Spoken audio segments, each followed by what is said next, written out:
तो जहाँ पे हमारा चैप्टर 3 है दैट इज़ अ डायनेमिक्स, ठीक है। हमारा मेन जो था वो मैकेनिक्स था। मैकेनिक्स की 2 टाइप्स थी, that is the kinematics and dynamics. तो काइनेमेटिक्स में हमने पढ़ा था मोशन पढ़ी थी, ठीक है, विदाउट कॉज। और यहाँ पे डायनेमिक्स में हम कॉज पढ़ेंगे, ठीक है। जो मोशन हो रही है वो किस वजह से हो रही है वो हम देखेंगे, ठीक है। काइनेमेटिक्स में विदाउट कॉज हमने वजह नहीं देखी थी, हमने जस्ट मोशन देखी थी काइनेमेटिक्स में। लेकिन डायनेमिक्स में हम क्या कर रहे हैं, उसकी वजह देख रहे हैं कि वो मोशन जो हो रही थी वो किस वजह से होगी, वो डायनेमिक्स में होती है, ठीक है। तो पहला टॉपिक ही हमारे पास क्या है इसमें, फोर्स, जिसमें हम देखेंगे फोर्स के कौन कौन से टाइप्स की होती हैं। फोर्स का किसने डिस्क्राइब किया था, न्यूटन ने। न्यूटन लॉ ऑफ मोशन में जो था, ठीक है, वो डिस्क्राइब हुआ था। First law of motion, second law, third law, fourth law, है ना। फोर्थ लॉ भी होता है ना। Yes sir. न्यूटन का कौन सा फोर्थ लॉ होता है? न्यूटन का फोर्थ लॉ पढ़ा है किसी ने? नहीं, थर्ड लॉ ही होते हैं सिर्फ, थर्ड तीन लॉ लॉ होता है। होते मैं ये देखो, मैं ऐसी चीजें जानबूझ के करता हूँ ताकि आप एक्टिव हो कि नहीं हो ये पता चल जाए। जी सर। तो इसलिए एक्टिव रहना क्लास में। दूसरा टॉपिक ही हमारा न्यूटन्स लॉ ऑफ मोशन है। तीसरा टॉपिक कनेक्टेड बॉडीज, बॉडीज कैसे कनेक्ट की जाती हैं, उनमें कैसे फोर्स लगती है, ठीक है। फिर आता है मोमेंटम, मोमेंटम को डील करेंगे, फ्रिक्शन को, यूनिफॉर्म सर्कुलर मोशन। अच्छा, एक चीज़ मैं साथ साथ आपको गाइड कर दूं कि हमारे पास जो बुक थी नेशनल बुक फाउंडेशन, मैं उसी को ही फॉलो कर रहा था। मैंने आपको पहले ही बताया था आपको, ठीक है। तो चैप्टर 1 में हमने ये सारी चीज़ें डील की थी, जिसमें इंट्रोडक्शन, फिजिकल, ठीक है, क्वांटिटीज़ हमने देखा था, इंटरनेशनल यूनिट्स देखे थे, ये सारी चीज़ें हमने जी। किसी का कोई क्वेश्चन हैंड रेज किया हुआ, किसी ने हैंड डाउन कर लें सारे, सबने हैंड रेज किया हुआ। ओके। हाँ, कोई क्वेश्चन है पूछ लें। No sir. सर मैंने ये पूछना था कि आपने जो टेस्ट दिया है, मतलब significant notation and significant figure, scientific notation. Okay sir. Sir ये इसका मतलब आप क्वेश्चन आंसर टेस्ट लेंगे या मतलब इनके पूरी एक्सरसाइज? मैं कुछ भी ले सकता हूँ। अब इसमें से भी मैं बताऊँ कि मैं क्या लूँ। मैंने पहले पूरा चैप्टर कहा था, पूरे चैप्टर के बाद आपने कहा टॉपिक्स बताओ, तो फिर मैंने 2 टॉपिक्स कर दिया। अब टॉपिक्स के अंदर मैं चला जाऊँ कि आपको क्वेश्चन दूंगा या वो दूंगा, वो फिर सर आप टेस्ट नहीं होगा, फिर वो तो फिर हमें पता चल जाएगा फिर। हाँ, फिर तो सब कुछ पता चल जाएगा। तो आपने हर तरीके से तैयार करना है, सिर्फ 2 टॉपिक्स हैं, ठीक है ना। तो मैं क्वेश्चन ओके भी सर। पूछ सकता हूँ उसमें से, या पूरा टॉपिक भी पूछ सकता हूँ, तो वो आपने हर तरीके से तैयार करना है उसको। Okay sir. ठीक है, तो यहाँ तक ये हो गया। उसके बाद हमने यही बुक फॉलो करते हुए मेजरिंग इंस्ट्रूमेंट्स पढ़े थे, ठीक है, वर्नियर कैलिपर, स्क्रू गेज। के बाद हमारे पास इसके बाकी स्टॉप वॉच आ जाता है, मेजरिंग सिलेंडर आ जाता है। फिर ये लास्ट में हमने सिग्निफिकेंट फिगर्स देखा था विद द एग्जांपल। फिर हम चले थे दूसरे चैप्टर की तरफ। दूसरे चैप्टर में हमने पढ़ा था काइनेमेटिक्स, रेस्ट मोशन पढ़ा था हमने, ठीक है। उसके बाद स्केलर वेक्टर क्वांटिटी, फिर टर्म एसोसिएटेड विद मोशन हमने पढ़ा था, जिसमें वेलोसिटी, एक्सेलरेशन, स्पीड, डिस्प्लेसमेंट, ये चीज़ें पढ़ी हमने सारी। फिर ग्राफिकल एनालिसिस देखा हमने, ठीक है। के बाद लास्ट में हमने इक्वेशन मोशन देखी, स्पीड टाइम ग्राफ के बाद। लास्ट में फिर हमने देखा मोशन ड्यू टू ग्रेविटी। ये हमारा चैप्टर 2 था, जो कि यहीं से हमने सारा फॉलो किया। बुक को भी एक दफ़ा देखते रहिएगा, कोई क्वेश्चन हुआ तो लाजमी पूछना। जी, कोई क्वेश्चन है हैंड रेज किया हुआ? सर मैंने ये पूछना था, जी जी। असाइनमेंट के जो नंबर थे वो नहीं है, मतलब चेक नहीं हुई असाइनमेंट यानी। असाइनमेंट कौन सी? सर जो आपने असाइनमेंट दी थी, असाइनमेंट नंबर 3, जिसमें उसकी ड्यू डेट आज है। चैप्टर 2 की थी मेरे ख्याल में। जी सर। चैप्टर 2 की जो असाइनमेंट थी उसकी ड्यू डेट आज थी, तो आज ही आप लोगों ने सबमिट करानी थी 12 बजे तक। जी सर। सर उससे एक पैरी भी थी ना पहले। असाइनमेंट 3 सर थी, वो वो चैप्टर 1 की थी। जी सर। असाइनमेंट 2 जो थी जिसके अंदर मोशन थे, जी जी। तो वो असाइनमेंट ड्यू डेट तो हो गई थी लेकिन अब वो चेक नहीं होगी। नहीं, चेक हो जाएगी जिन्होंने बाद में सबमिट कराया हो। Okay sir. ठीक है, वो मैं असाइनमेंट जब साथ साथ देखता रहूँगा ना, जिसकी असाइनमेंट सबमिट होती रहेगी वो साथ साथ चेक करके अपलोड करता रहूँगा। ठीक है। Okay sir. Okay sir. Sir assignment number 3 के नंबर्स नहीं आपने अपलोड किए? असाइनमेंट वाले मैंने किए नहीं थे, मैंने कर दिए थे ग्रुप्स में। ये सर हमने कर दिए हैं। असाइनमेंट 3 ओके के सर। मैंने अपलोड भी कर दिए थे और बेस्ट असाइनमेंट भी बताई थी मैंने किसकी थी वैसे। मिसबा जफर। मिसबा जफर कौन है? सबसे पहले मेरे ख्याल में फिजा अली की थी, जो फर्स्ट असाइनमेंट थी काफ़ी अच्छी थी उनकी, और सेकंड वाली मिसबा अली की काफ़ी अच्छी थी। बाकी ने सर भी अच्छा किया था। सर मिसबा जफर है, मिसबा अली नहीं। Oh sorry, Misba Zafar. Sir ji. Yes ma'am. Sir sorry, फिर से बोल सकते हैं? मैं आपको आपकी आवाज़ मुझे नहीं आ रही थी। नेट का प्रॉब्लम हो रहा है ना, तो शायद मैं डिस्कनेक्ट हो जाऊँ। जी, मैंने ऐसा मतलब वो कोई इन्फॉर्मेशन तो नहीं दी, इनका इंटरनेट वैसे ही चला गया। अच्छा मौजूद है। हाँ, मैं बता रहा था ओके कि मैंने ओके, समझ में नहीं बता रही हूँ कोई आपको, इन्फॉर्मेशन ऐसी फिर नहीं दी मैं थी। डिस्कनेक्ट हो जाऊँगी। थोड़ा नेट का प्रॉब्लम हो रहा है मेरे पास। ठीक है, मैं आपके अटेंडेंस लगा दूंगा, लेकिन ये है कि आप रिकॉर्डिंग लेक्चर्स देख सकेंगे। ठीक है। तो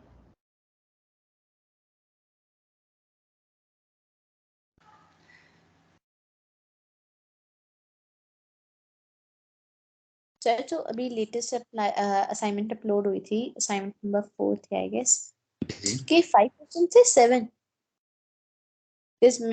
मेरे पास जो पिक थी वो काफी ब्लर थी, तो फिर मैंने पीडीएफ से 5 चेक क्वेश्चन किया। थे। Okay sir, thank you. Okay.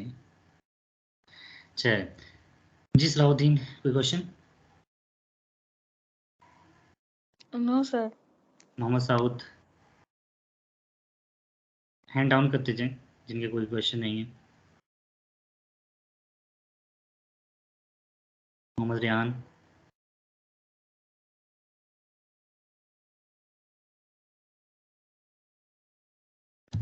Okay, in chapter unit 3, chapter 3 that is dynamics, जिस तरह कि मैंने बताया था कि हमने फोर्स के बारे में पढ़ना था। तो मुझे कोई बता सकता है कि आपने देखा होगा कि आप किसी भी ऑब्जेक्ट पे फोर्स लगाते हो, ठीक है, तो क्या होता है? सर पुश होता है या सर वो पुल चीज होता है? आगे जाती है, वो चीज पीछे आती है, क्योंकि हाँ फोर्स से जी, मतलब होता है। फोर्स का ये मतलब होता है कि मैं फोर्स दो तरीके से लगा सकता हूँ, या तो उसको बेसिकली पुश कर सकता हूँ या उसे पुल कर सकता हूँ। पुल कर सकता हूँ। जी सर। फिर दो टाइप्स की आ जाती हैं। ठीक है, तो पुलिंग एंड पुशिंग फोर्स कहते हैं इसे। दूसरी चीज़, अगर मैं कह दूं कि ऐसी कौन सी फोर्स होगी, जिस तरह मैं वॉल है, कोई दीवार है, ठीक है, उसको मैं फोर्स लगा रहा हूँ, तो क्या वो मूव करेगी? No sir. No sir. उसको क्या कहेंगे? उसे फोर्स कहेंगे? उसे क्या कहेंगे? सर वो सर फोर्स नहीं वो खिलाएगी। सर फोर्स तो हम लगा नहीं रहे हैं। कराएगी। फोर्स होएगी लेकिन वो वर्क नहीं करेगी, क्योंकि वो तो वॉल है। तो ये फिर हाँ जी, उस पर वर्क नहीं हो रहा, लेकिन फोर्स हो रही है। फोर्स तो लगा रहे हैं ना कंटिन्यूसली हम। ठीक है, फोर्स को हम बेसिकली ताकत कह रहे हैं, अपनी ताकत तो हम लगा रहे हैं। तो वो बेसिकली मूव बेशक ना करें, ठीक है, लाजमी नहीं है मोशन हो, ठीक है, फोर्स फिर भी लग रही है। फोर्स की डायरेक्शन आपको पता होना चाहिए, या तो वो पुश होगा या तो वो पुल होगा, जिस तरह डोर ओपन कर रहे हैं या क्लोज कर रहे हैं। ठीक है। Yes sir. Sir ji yes. Sir. No sir. Okay, मैंने कहा यस सर। तो इसी तरह आपके पास फोर्स की आगे देखेंगे कि हमारे पास जो हम यूनिट भी पहले देख चुके हैं ड्राइव क्वांटिटी में, न्यूटन। ठीक है, न्यूटन ने इसको डिस्क्राइब किया था, तो इसका यूनिट होगा न्यूटन। आज का असल में थोड़ी सी मैंने स्लाइड्स प्रिपेयर नहीं की, तो इसलिए मैं लेक्चर थोड़ा सा बुक से ही आपको बता रहा हूँ, लेकिन कल हम इसका स्लाइड से ही पढ़ेंगे। ठीक है ना? Okay sir. Okay sir. हाँ जी, आज की स्लाइड्स प्रिपेयर नहीं थी, तो इस वजह से मैं बुक से ही आपको यहाँ पे गाइड कर रहा हूँ सारा कुछ। और कल इसकी स्लाइड्स आपको मिल जाएंगी और कल स्लाइड के थ्रू हम करेंगे। तो यहाँ पे मैं डायनामिक्स बता चुका था कि हमने बेसिकली कॉज को पढ़ना है कि कैसे मोशन हो रही होती है। तो उसमें सबसे पहली कॉज हमने देखी थी फोर्स। तो फोर्स की डेफिनेशन यहाँ पे बुक में लिखी हुई है, किसी ने हाईलाइट करनी है तो हाईलाइट भी कर सकता है बुक से भी, ठीक है। तो ये इसकी डेफिनेशन लिखी हुई है जिसमें हम किसी चीज़ को पुश या पुल करते हैं या कोई चीज़ मूव करती है तो वो रेस्ट पे आ जाएगी, रेस्ट पे है तो वो मूव करने लग जाएगी। तो अगर रेस्ट पे है तो रेस्ट पे भी रह सकती है, लेकिन वो डिपेंड करती है सिचुएशन पे। फिर अगर देखा जाए तो force is a vector quantity, जिसका मैंने बताया था ये 2 डायरेक्शन में होती है, फॉरवर्ड भी होती है और बैकवर्ड भी होती है, जिसको पुशिंग और पुलिंग फोर्स कहते हैं। तो इसलिए इसकी डायरेक्शन है, तो force is a vector quantity, ठीक है। हाँ यस जी। सर। तो अब यहाँ पे भी देख रहे हैं Yes, कि sir. हमारे पास ये 2 एग्जांपल्स दी गई हैं कि हमारे पास दोनों पुल कर रहे हैं। तो हमारे पास क्या हो रहा है, पुलिंग फोर्स हो रही है, ठीक है। ये एक टग ऑफ वार, आपने नाम सुना होगा गेम का, तो टग ऑफ वार टाइप है, ठीक है। उसमें क्या हो रहा है कि दोनों अगर इक्वल फोर्स लगा रहे हैं तो इसका मतलब क्या, जो रोप है वो सेंटर में रहेगी। अगर किसी ने भी ज़्यादा फोर्स लगा दी राइट साइड पे या लेफ्ट साइड पे, तो जो रोप है वो उस साइड पे मूव कर जाएगी।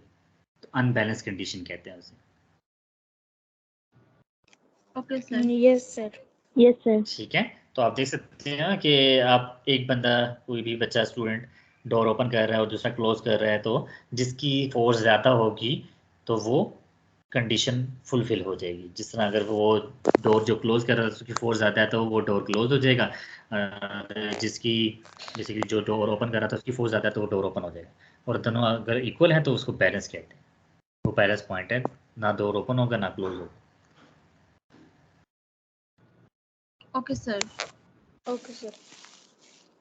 ठीक है। तो ये हमारे पास फोर्स थी, ठीक है। फोर्स को डिस्क्राइब किया। उसके बाद हमारे पास इसकी यहाँ पे जी सेकंड जो हमने पढ़ना था वो न्यूटन्स का पढ़ना था, ठीक है। न्यूटन्स के लॉज पढ़ने थे। तो न्यूटन बेसिकली यहाँ पे लिखा भी हुआ है कि उसकी थोड़ी हिस्ट्री लिखी हुई है, डेट इज 1642 टू 1727, ठीक है। इसका पूरा नाम सर इसहाक न्यूटन था, ठीक है। साइंटिस्ट, इंग्लिश साइंटिस्ट था। और बेसिकली इसके मेन यहाँ पे डिस्क्राइब किए थे न्यूटन्स ने, न्यूटन्स के 3 लॉज, ठीक है। तो पहले लॉ में उसने डिस्क्राइब क्या किया था, पहले लॉ में कह रहा था कि कोई भी अगर मैं फोर्स लगाता हूँ किसी भी ऑब्जेक्ट पे और वो मूव करती है, ठीक है, तो बेसिकली क्या होगा, अगर देखें कि हमारे पास ये ऑब्जेक्ट है, जिसे मैं ऑब्जेक्ट ए कह रहा हूँ, इस पर मैं फोर्स लगाता हूँ तो ये क्या करेगा, पहले तो ये रेस्ट पे था तो रेस्ट से क्या हो जाएगा, मोशन में आ जाएगा, ऐसे ही होगा। Yes sir. और अगर Yes, मैं sir. कहता हूँ कि अगर कोई ऑब्जेक्ट मूव कर रहा है कि, ठीक है, मूव कर रहा है, तो उससे मैं ऑपोजिट फोर्स लगाऊंगा ताकि वो क्या हो जाए, रेस्ट पे आ जाए। मोशन वाले ऑब्जेक्ट को मैं रेस्ट पे लेके आ सकता हूँ बाय अप्लाइंग सम फोर्स, ठीक है। लेकिन न्यूटन कहता है कि अगर मैं कोई फोर्स अप्लाई ना करूं, अगर मैं कोई फोर्स अप्लाई ना करूं तो कोई ऑब्जेक्ट रेस्ट पे है तो वो रेस्ट पे रहेगा, और कोई ऑब्जेक्ट मूव कर रहा है तो वो मूव करता रहेगा सारी जिंदगी। तो ये न्यूटन का फर्स्ट लॉ था। Yes, sir. न्यूटन का फर्स्ट लॉ दोबारा एक्सप्लेन कर रहा हूँ। Whenever there is a no external force acting on a body, on an object, then we have to say that state of rest is always at rest, ठीक है, और a state of motion is always at motion। समझ आ गई question? Yes sir. Okay, sir. No. No, Yes. sir. जब तक मैं कोई No, फोर्स sir. नहीं लगाता तब तक वो ऑब्जेक्ट मूव करता रहे, जब तक मैं कोई फोर्स नहीं लगाता तब तक वो बॉडी रेस्ट पे रहेगी। वो रेस्ट पे रहेगा और जब हम उसको फोर्स करेंगे उसको तो वो फिर मोशन में हो जाएगा वो। जी बिल्कुल, ठीक है। तो यहाँ पे बताया जा रहा है कि अगर मैं फोर्स नहीं लगाता तो वो ऑब्जेक्ट, उसकी वेलोसिटी क्या होगी, 0 होगी, ठीक है। अगर वेलोसिटी का क्योंकि वो चेंज रेस्ट पे 0 होगा। है, हाँ जी, अगर वेलोसिटी का चेंज 0 है तो एक्सेलरेशन 0 होगी। क्योंकि सर एक्सीलरेशन जो होती है जब स्पीड को इंक्रीज करती है और जब वो स्पीड इंक्रीज या मूव ही नहीं डिक्रीज करेगी, इंक्रीज और बिल्कुल डिक्रीज करती है, और जब वो स्पीड इंक्रीज और डिक्रीज नहीं होगी तो फिर वो उसका 0 होगा। बिल्कुल, या तो वो रेस्ट पे होगा, वेलोसिटी 0 होगी, या तो वो वेलोसिटी चेंज नहीं हो रही होगी, जिस तरह कि मैंने बताया था कि उसकी स्पीड इंक्रीज़ या डिक्रीज़ नहीं हो रही होगी, क्योंकि फोर्स अप्लाई नहीं हो रही, तो फोर्स अप्लाई नहीं हो रही तो एक्सेलरेशन वहाँ पे क्या हो जाएगा, 0 हो जाएगा। तो ये एमसीक्यूज़ में ये इस तरह के पॉइंट पूछते हैं आपसे। Okay sir. ठीक है, अगर चेंज इन वेलोसिटी 0 है तो एक्सेलरेशन क्या होगा, अगर चेंज इन वेलोसिटी 0 है तो फोर्स क्या होगा, इस तरह की चीज़ें पूछेंगे। अगर फोर्स 0 है तो वेलोसिटी क्या होगी, ये एमसीक्यूज़ के क्वेश्चंस होते हैं। ओके ठीक सर। है, ओके सर। ओके। यहाँ पे ये तो हमारे पास न्यूटन का फर्स्ट लॉ था जिसमें उसने ये डिस्क्राइब किया। नेक्स्ट अब चलते हैं हम, एक और एग्जांपल इन्होंने दी हुई है नीचे फुटबॉल वाली। ठीक है, ये अभी कंफ्यूज ना हुई होगा, आप समझ रहे हैं कि मैं जस्ट पास ऑन करता जा रहा हूँ और आपको लिखवा नहीं रहा, आपको नोट्स नहीं मिल रहे, मार्क नहीं करवा रहा, मैं आपको नोट्स मैंने बताया कल दूंगा। ठीक है ना, अभी जस्ट समझा जी रहा हूँ। सर। हाँ जी, तो ये एक और एग्जांपल दी है फुटबॉल की। ठीक है, इसमें एक फुटबॉल रेस्ट पे था, उसको किक किया जाता है, जब तक उसे किक नहीं करेंगे वो उसी जगह पे पड़ा रहेगा, जैसे उसे किक करते हैं तो वो मूव करता रहेगा। ठीक है, और अगर जिस तरह आपने फुटबॉल देखी होगी, गेम भी देखी होगी, तो फुटबॉल में क्या होता है कि एक पास करता है दूसरे को, तो वो आगे मूव करती रहेगी जब तक वो उसे रोकेगा नहीं। मतलब वो मोशन में रहेगी, रेस्ट पे नहीं होगी जब हम उसको मूव करते रहेंगे बॉल को। बिल्कुल। ठीक है, एक और एग्जांपल दी, ऐसे डेली लाइफ से आप कोई और एग्जांपल भी दे सकते हो। ठीक है जी सर।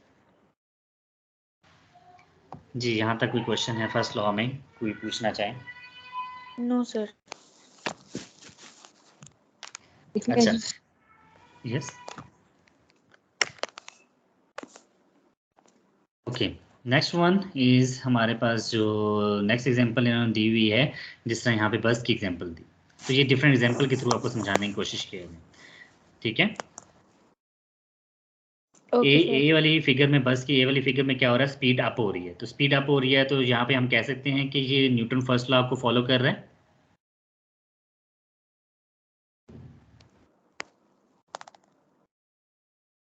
एनीवन?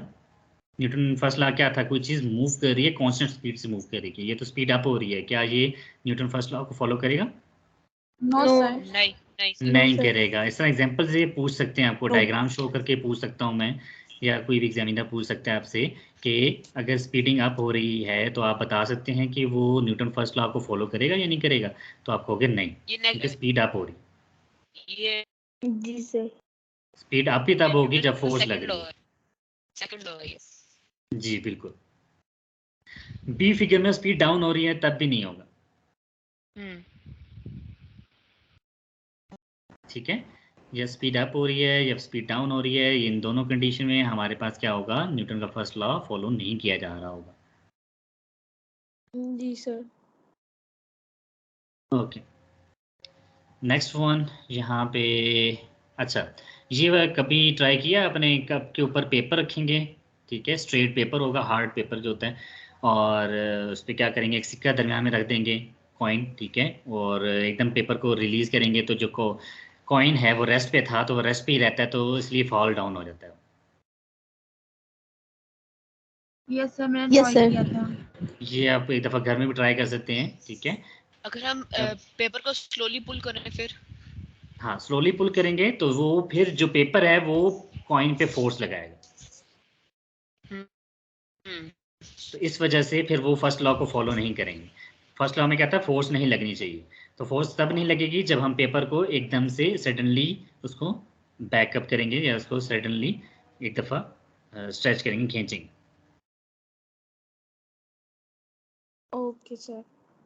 ठीक है, अगर स्लोली करेंगे तो फिर वो कॉइन नीचे नहीं गिरेगा, वो पेपर के साथ ही मूव करेगा। Okay sir. अच्छा, तो फिर अभी ये है कि आज का लेक्चर हम यहीं तक करेंगे। फर्स्ट